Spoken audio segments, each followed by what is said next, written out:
a pair of musician's earplugs, silicone earplugs, sleep buds, pluggers, earphones. When all else fails, these are hearing aids. I'm not really quite ready for it yet, but I have a pair. A couple of years ago, I wrote an article about hearing loss. I have a connection with hearing loss. My grandmother, when she was a young woman, a suitor took her hunting in a boat and rested his shotgun on her shoulder and fired and deafened her for the rest of her life.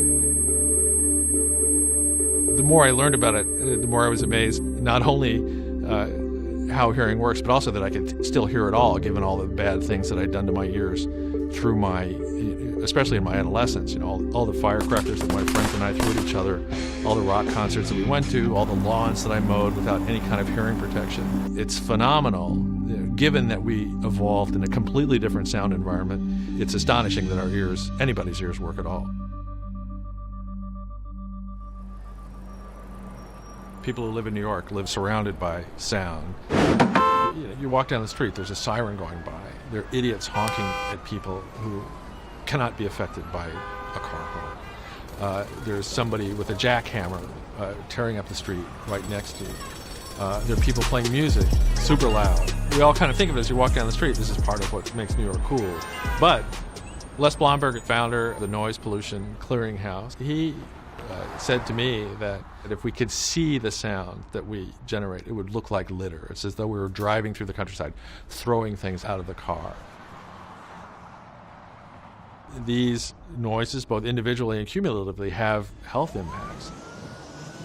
I went to see a group in Paris that measures the noise pollution in the greater Paris area. One of the things they found is that the loudest areas are on the transportation paths, so roadways, train lines, in the flight paths of airports. People who live in those places have a significantly higher incidence of a long list of diseases. Diabetes, heart disease, high blood pressure, sleeping problems, birth-related problems, inability to pay attention at work, health consequences, life quality consequences that arise just from being exposed to noise. The people in Paris and the World Health Organization have estimates of how much life is actually lost as a result to sound. And it's measured in years. And so if you live in a noisy area, it actually has an impact on longevity. In the 1970s, up in Inwood, in the northern part of Manhattan, there's an elevated train track that's within a couple of 100 feet of the school, and it bothers the students. They can't study. Students on the side of the building that was closest to the tracks, by sixth grade, were almost a full year behind students on the quieter side of the building in terms of their reading ability. Every few minutes, the teacher would have to stop for 30 seconds because the train was so loud that the students couldn't hear her. The Transit Authority eventually installed rubber pads between the rails.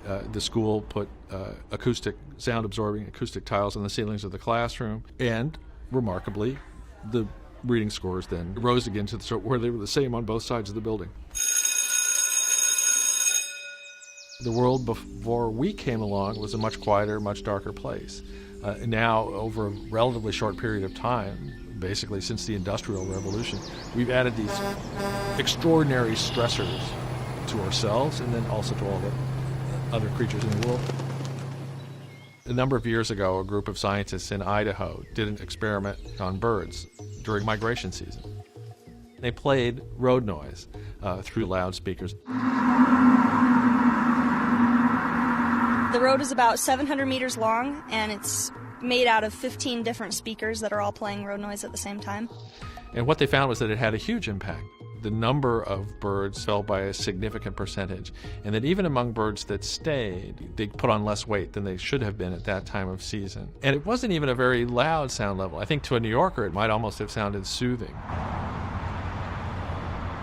Where we have an even bigger impact on wildlife is under the water, where we can't see it, in the oceans. Creatures that live underwater, they depend on their hearing. They can hear for hundreds of miles. So sound can play a much more important part for them than it does for humans. There was a scientific study in Canada where scientists were measuring levels of stress hormones in whale poop. They had trained dogs that could sniff whale poop over the side of a boat, and they were collecting it. What they found was that there was a sudden dramatic drop in the levels of stress hormones in whale poop.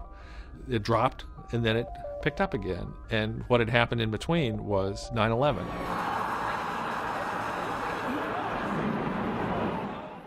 The world got very quiet. Ocean shipping halted, the noise levels in the ocean dropped, and when that human-generated noise was gone, stress levels in those creatures fell. The stress levels that they had been measuring was not normal for those creatures. It was something that was caused by human sound generated under the sea, a sound that we're not even aware of, the sound of ships going by. Overhead, too. Ordinarily, I'm not even aware of airplanes flying overhead. And the week after 9/11, I said, it is really quiet. What's different? And realized that air traffic had been halted. And so this sound that I had never really consciously noticed before, as soon as it was gone, I realized how significant it had been. One difficulty with sound, once you decide to regulate it, is how you do it. New York City has an immense sound ordinance, but is the city suddenly quieter than it was a decade ago or 20 years ago? It's very hard to enforce even strict requirements. The police have to be trained in acoustics, and they have to be equipped with devices that enable them to do it, and they have to care enough to actually do it.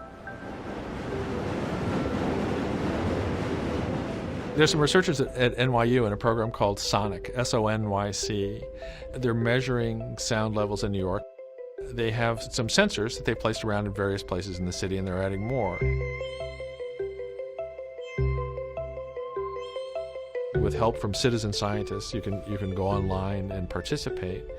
They're training algorithms to identify sound sources. So their hope eventually is to have a system that monitors sound levels in New York. It can detect when sound levels are higher than are supposed to be allowed, and they can identify exactly what the source is by having trained this algorithm to know the difference between a jackhammer and a police siren. When I was in Paris, one of the researchers that I was talking to said a single person on a motorcycle in the middle of the night riding across Paris can wake up thousands of people.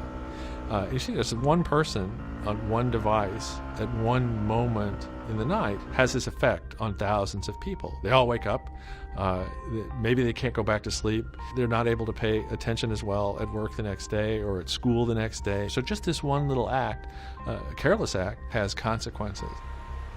We think in terms of air pollution, water pollution. We don't think of these less tangible impacts that we have, but sound is one of them. And loud sound doesn't affect just us, it also affects other living things.